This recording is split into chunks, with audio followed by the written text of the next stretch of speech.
Media के सभी साथियों का आज के इस प्रेस कॉन्फ्रेंस में बहुत बहुत स्वागत है। आज एक बेहद महत्वपूर्ण विषय पर सरकार की तरफ से ये जानकारी आई कि भारत सरकार जातीय जनगणना कराएगी। हमें लगता है कि आम आदमी पार्टी तो शुरू से ये मांग करती रही है कि जातीय जनगणना होनी चाहिए, ये एक गंभीर विषय है, लेकिन भारतीय जनता पार्टी इसे एक चुनावी टूल की तरह इस्तेमाल कर रही है, जो बिल्कुल सही नजर नहीं आता है। आज तो हम उम्मीद कर रहे थे कि भारतीय जनता पार्टी की केंद्र सरकार की तरफ से यह फैसला आएगा, यह ऐलान होगा कि पाकिस्तान को सबक सिखाएंगे, पीओके को वापस लेकर के आएंगे। लेकिन भारतीय जनता पार्टी बहस बदलने की राजनीति कर रही है। भारतीय जनता पार्टी जातीय जनगणना को गंभीरता से नहीं लेती है। यह इसी से स्पष्ट होता है कि इसे सिर्फ मुद्दा घुमाने के लिए भारतीय जनता पार्टी इस्तेमाल कर रही है और सिर्फ चुनावी टूल की तरह जातीय जनगणना का इस्तेमाल कर रही है, क्योंकि यह मांग एक लंबे समय से की जा रही थी। लगभग देश की सभी राजनीतिक पार्टियां भारतीय जनता पार्टी को छोड़ करके ये मांग लगातार कर रही थी कि जातीय जनगणना होनी चाहिए, और भारतीय जनता पार्टी उस पर कोई रिस्पॉन्स नहीं देती थी। सवाल ये उठता है कि क्या बीजेपी 27 लोगों की दर्दनाक हत्या से देश का ध्यान भटकाना चाहती है?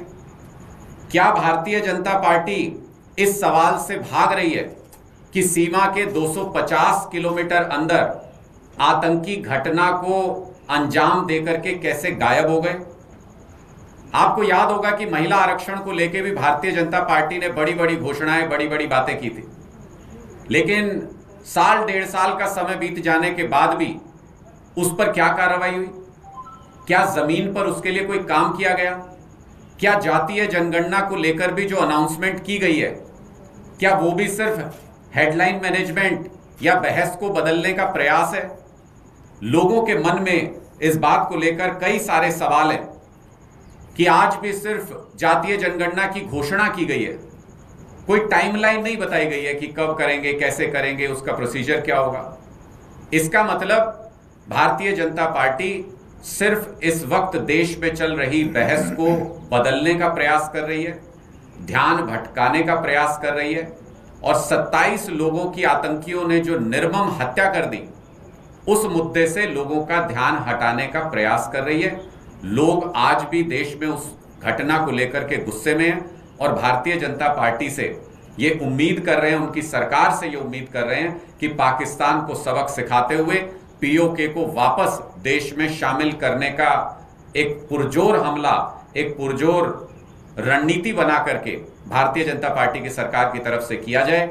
हमारी इस बात को लेकर के आपत्ति है कि भारतीय जनता पार्टी जातीय जनगणना जैसे गंभीर मुद्दे को भी सिर्फ राजनीतिक टूल और बहस बदलने के लिए इस्तेमाल कर रही है। मैं सौरभ जी से कहूंगा कि वो इस पर अपनी बात। देखिए, पिछले कई दिनों से मीडिया के अंदर ये चल रहा था कि सरकार कोई बहुत बड़ा फैसला लेने वाली है। सुबह प्रधानमंत्री मीटिंग करने वाले हैं, 11 बजे मीटिंग होने वाली है, फिर 4 बजे बहुत महत्वपूर्ण घोषणा होने वाली है। पाकिस्तान सारी रात नहीं सोया, पाकिस्तान डरा बैठा है। ये सारी की सारी बातें हमने मीडिया में ही देखी। और 4 बजे जब आपको घोषणा करनी थी कि आप पाकिस्तान को कैसे सबक सिखाएंगे, आपने पाकिस्तान के विषय में कुछ बोला ही नहीं। आप जातीय जनगणना पर कूद गए। मतलब आप लोगों को बेवकूफ समझते। इस तरह से देश नहीं चलाया जाता। मुद्दा कोई है, आप मुद्दा कोई ले आए और आपने सोचा कि चलिए देश को आप कैसे भी घुमा सकते हैं। ये ठीक नहीं है और देश के लोग इस बात को समझ रहे हैं। आज सारा देश आपके साथ खड़ा था, सारा देश आपको कह रहा है, तमाम पॉलिटिकल पार्टीज आपको कह रही हैं, हिंदू, मुसलमान, सिख, ईसाई, जैन, बुद्ध सब कह रहे हैं कि आप बदला लीजिए। और अब आप पूरी की पूरी बहस को घुमाने की कोशिश कर रहे हैं। ये बड़ी निंदनीय बात है। आपके कोई सवाल है तो आप